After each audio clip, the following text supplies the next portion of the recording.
आप बीजी देख रहे होंगे अपराधी कौन।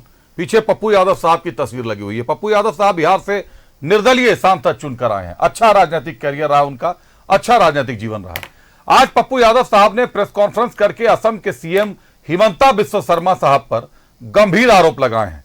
अपराधी होने का आरोप लगाया है, गुंडा कह दिया हिमंता बिस्वा शर्मा साहब को, कई तरह के गंभीर आरोप लगाए हैं। लेकिन सवाल यह उठता है कि वो सीएम है, पप्पू यादव सांसद हैं, अपराधी कौन है? पप्पू यादव साहब का पृष्ठभूमि, पप्पू यादव साहब की पृष्ठभूमि क्या रही है? और पप्पू यादव साहब के चुनाव प्रचार करने में उन्हें कांग्रेस से टिकट चाहिए था, नहीं मिला तो निर्दलीय लड़ गए, जीत भी गए, लेकिन आज कांग्रेस के साथ हैं, कांग्रेस के लिए प्रचार प्रसार कर रहे हैं। लेकिन क्या पप्पू यादव के कांग्रेस के लिए प्रचार करने से कांग्रेस को फायदा होगा या नुकसान होगा? एक रिपोर्ट दिखाते हैं आपको, ध्यान से देखिएगा इस रिपोर्ट को। यह रिपोर्ट काम की आई है आपके लिए। इंडी गठबंधन के समर्थन में चुनाव प्रचार में उतरे निर्दलीय सांसद पप्पू यादव ने असम के सीएम पर गंभीर आरोप लगाए हैं। उन्होंने असम के सीएम पर कई आपराधिक और भ्रष्टाचार के मामले में शामिल होने का आरोप लगाया है। उल्फा को यह पैसा पहुंचाता था, 10 लाख रुपया इनका मंथली था उल्फा को देना। इन पर केस हुए, जबरन वसूली करते थे उल्फा के लिए। वहां पप्पू यादव ने असम के सीएम हिमंता बिस्वा शर्मा पर साधा निशाना। असम के सीएम को पप्पू यादव ने बताया गुंडा। उल्फा आतंकी संगठन को फंडिंग करने का भी लगाया आरोप। आरोप लगाने वाले पप्पू यादव का क्या रहा है इतिहास? अपराध से जुड़ी पृष्ठभूमि से उभरकर पप्पू यादव बने नेता। 1990 के दशक में अपराध के आरोपों के साथ राजनीति में रखे कदम। 2009 में लोकसभा चुनाव लड़ने की पप्पू यादव को पटना हाई कोर्ट ने नहीं दी अनुमति। 2 अप्रैल 2009 को पप्पू यादव की चुनाव लड़ने की याचिका की गई खारिज। हत्या के लिए दोषी ठहराए जाने पर याचिका हुई खारिज। आरजेडी प्रमुख लालू प्रसाद यादव ने पप्पू यादव को पार्टी से निकाला। 1995 में निर्दलीय सांसद के रूप में कार्यकाल के दौरान लगा बड़ा आरोप। पुरुलिया में हथियार गिराने के मामले में संलिप्त होने का आरोप। पुरुलिया कांड के मुख्य आरोपी किम डेवी को मदद करने का आरोप। 2008 में पप्पू यादव को हत्या के लिए ठहराया गया दोषी। 1998 में हुए अजीत सरकार हत्याकांड में विशेष अदालत ने दोषी ठहराया। अजीत सरकार थे बांग्ला भाषी, जिसके कारण बांग्ला भाषियों में भारी आक्रोश। झारखंड में है 1 करोड़ से ज्यादा बांग्ला भाषी वोटर्स। पप्पू यादव के चुनाव प्रचार के कारण 1 करोड़ बांग्ला भाषियों में विरोध की लहर। INDIA को फायदा पहुंचा रहे हैं पप्पू, या पप्पू से हो रहा गठबंधन को नुकसान? 2013 में पटना उच्च न्यायालय ने मामले में उन्हें बरी किया। CBI ने सुप्रीम कोर्ट में की है अपील दायर। 2015 में जेट एयरवेज की एक एयर होस्टेस को चप्पल से मारने की धमकी देने का आरोप। मई 2021 में पप्पू यादव की 32 साल पुराने अपहरण मामले में हुई गिरफ्तारी। 2019 के चुनावी हलफनामे के अनुसार पप्पू यादव के खिलाफ 31 मामले लंबित। 2024 में महज 5 सालों में आपराधिक मामलों की संख्या बढ़कर 41 हो गई। 12 अप्रैल 2023 को पटना की विशेष MP MLA अदालत ने फिर ठहराया है दोषी। भारतीय दंड संहिता की धारा 147 और 353 के तहत दोषी। 24 नवंबर 2023 को उन्हें उसी अदालत ने IPC की धारा 414 के तहत फिर ठहराया दोषी। पप्पू यादव ने भी दायर की है अपील याचिका। पप्पू यादव का क्या आपराधिक बैकग्राउंड रहा है, किस तरह की उनकी छवि रही है, सिर्फ बिहार और झारखंड नहीं पूरा देश जानता है। आज उन्होंने झूठे आरोपों की बौछार लगा दी हेमंत बिस्वा शर्मा साहब पर, और ये तो कांग्रेस में काफी दिनों तक थे। हेमंत बिस्वा शर्मा साहब उस समय कांग्रेसियों को ये आरोप नहीं दिखते थे, और ये सारे आरोप झूठे और बेबुनियाद हैं। दरअसल ना ये हार को देखकर इतने झुंझला गए हैं कि बेबुनियादी आरोप लगा रहे हैं। लेकिन इस बार पप्पू यादव जी, आपने गलत व्यक्ति से पंगा ले लिया है। हम अपनी लीगल टीम से कंसल्ट कर रहे हैं आपके झूठे मुकदमों के आरोपों, और आपने जो झूठे घटिया बयान दिया है उसको लेकर हम जो न्यायिक प्रक्रिया है उस पर भी विचार कर रहे हैं, चुनाव आयोग पर भी जाने पर। विचार कर रहे हैं, लेकिन आपने राजनीति को शर्मसार किया। पप्पू यादव पर अजीत सरकार की हत्या करने का आरोप लगा था, जिससे झारखंड के बंगाली समुदाय में खासा आक्रोश देखा जा रहा है।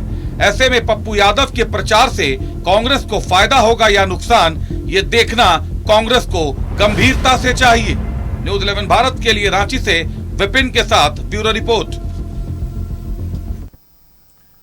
तो पप्पू यादव साहब, बिहार झारखंड का शायद ही कोई ऐसा व्यक्ति होगा जो लालू प्रसाद यादव जी, पप्पू यादव जी, साहबुद्दीन साहब जी और कई जी ऐसे हैं जिनको ना जानता हूं।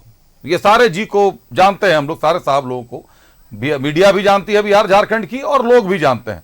पप्पू यादव साहब कांग्रेस का प्रचार प्रसार कर रहे हैं। आरजेडी के साथ कांग्रेस चुनाव लड़ रही है। आरजेडी पप्पू यादव को निष्कासित कर चुकी है, पहले ही निकाले जा चुके हैं पप्पू यादव साहब। अब कांग्रेस के साथ जुड़े हैं तो कांग्रेस ने उन्हें टिकट नहीं दिया, निर्दलीय लड़े पप्पू यादव।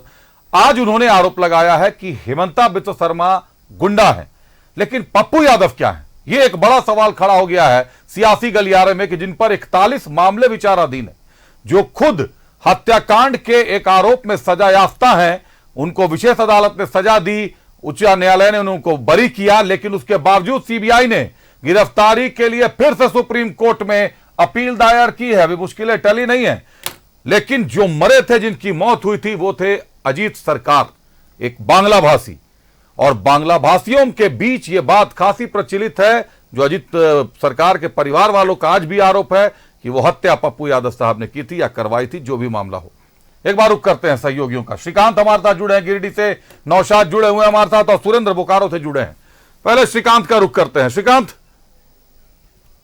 श्रीकांत के साथ तकनीकी खराबी दिख रही है, एक बार नौशाद का रुक करते हैं। नौशाद, आज प्रेस कॉन्फ्रेंस कर पप्पू यादव साहब ने हिमंता बिस्वा शर्मा पर कई गंभीर आरोप लगाए, उनको अपराधी बताया, आपराधिक छवि का बताया, कई सारे दस्तावेज, हालांकि कोई दस्तावेज उन्होंने मीडिया को नहीं दिया, एक डेट निकालकर कहा कि उल्फा को भी फंडिंग करते थे। लेकिन पप्पू यादव साहब का नाम पुरुलिया हथियार कांड के साथ भी जुड़ा हुआ है। किम डेवी को बचाने वाले पप्पू यादव, वो पप्पू यादव जिन पर 41 कांड लंबित हैं, अभी चल रहे हैं। कौन बड़ा अपराधी? एक बार आपके साथ जो लोग हैं उनसे पूछिए कि बड़ा अपराधी कौन, पप्पू यादव या हिमंता बिस्वा शर्मा?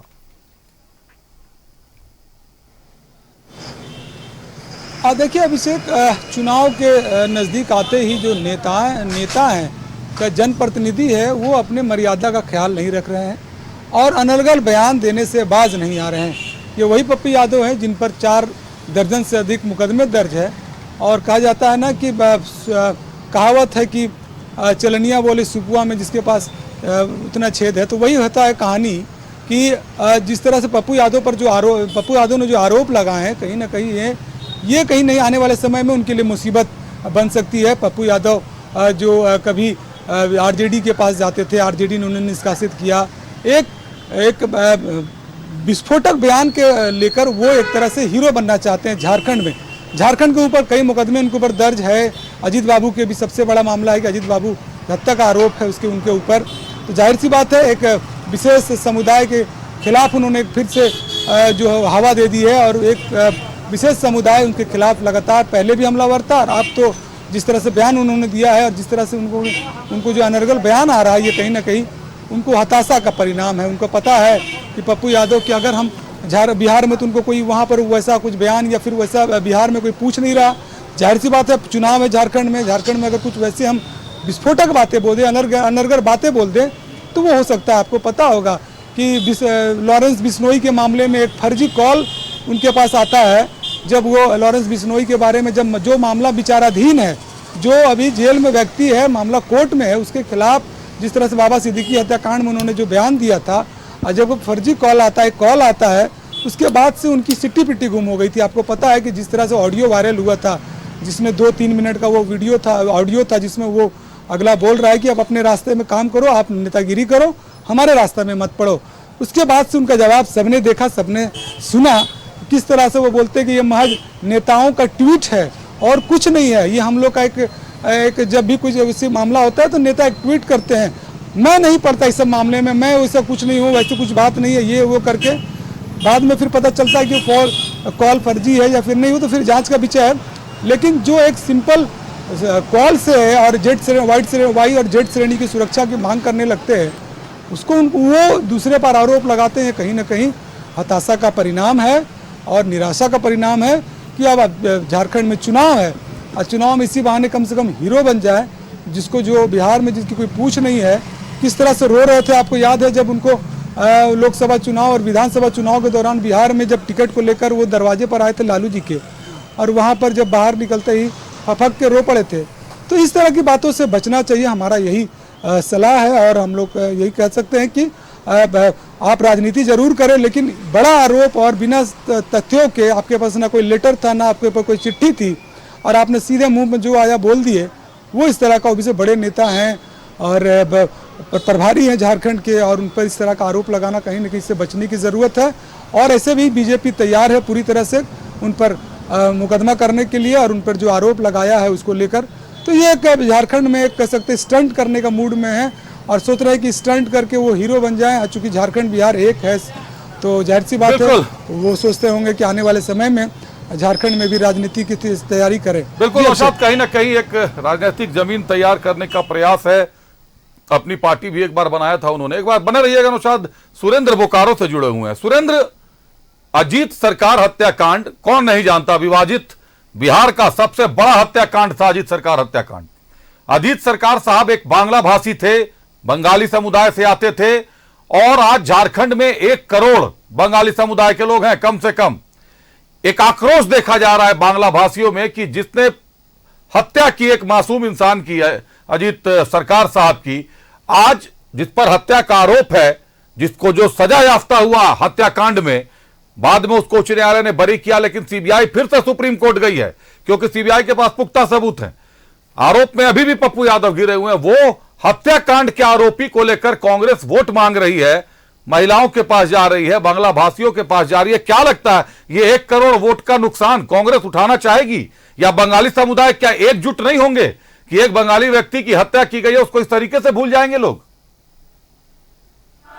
देखिए अभिषेक, आपका कहना बिल्कुल सही है। जिस तरह से आज पप्पू यादव ने हेमंतवा विश्व शर्मा पर जिस तरह से छीटाकशी की है प्रेस कॉन्फ्रेंस कर, और हम कह सकते हैं कि चुनाव आते ही जो नेता है अपनी मर्यादाओं को भूल जाते हैं। ये पप्पू यादव को कौन नहीं जानता है। जब बिहार में लालू यादव की सरकार होती थी तो लालू यादव के चहेते हुआ कर पप्पू यादव, उस समय उन्होंने क्या कर्मकांड किया है, क्या लोगों को नहीं पता है? 40 से अधिक मुकदमे उन पर है। अगर हम बंगाल की बात करें, जो एक केस में वो हत्या आरोपी भी है, और जिस तरह से झारखंड के चुनाव में आकर वह हेमंत विश्व शर्मा जो असम के मुख्यमंत्री हैं, उन पर इस तरह से उन्हें गुंडा कहना, बदमाश कहना, ये कहीं से शोभा नहीं देता है। हालांकि उन्होंने कई पेपर किसी को दिखाया नहीं गया। जिस तरह से अभी मैं सुन रहा था बीजेपी के प्रवक्ता, उन्होंने साफ तौर से कहा हमें जरूरत पड़ी तो हम कानूनी सलाह भी लेंगे और कानून के पास भी जाएंगे। जिस तरह से चुनाव में इस तरह का बयानबाजी कर वो समझ रहे हैं कि वोट उनके पक्ष में चला जाएगा, तो ये कहीं से उचित नहीं होगा। जिस समाज के लोग को, जिस समाज के व्यक्ति को उन्होंने हत्या की है, जो आरोप लगा है उन पर हत्या का, वो समाज भी एकजुट होगा। क्योंकि एक बिहार से आए हुए व्यक्ति ने कांग्रेस के तरफ से और वोट मांगने के चलते एक सीएम को, हेमंतवा विश्व शर्मा को गुंडा कहा, नहीं है, ये लोगों का भी मानना है। जी अभिषेक। बिल्कुल सुरेंद्र, बने रहिएगा। सुरेंद्र आप बने रहिएगा। नौशाद, हमारे साथ वक्त एक छोटे से ब्रेक का है, एक ब्रेक ले लेता हूं। एक बार फिर से अपने सहयोगियों से जुड़ूंगा इस छोटे से ब्रेक के बाद और उनसे समझूंगा कि आखिर क्या कारण है कि 2019 के हलफनामे में पप्पू यादव पर 31 मामले लंबित थे, लेकिन 5 सालों में 2024 के हलफनामे में ये मामले बढ़कर 41 हो गए। तो क्या एक अपराधी छवि के व्यक्ति को लेकर, एक दबंग छवि के व्यक्ति को लेकर कांग्रेस किस वोटर्स को लुभाने का प्रयास कर रही है?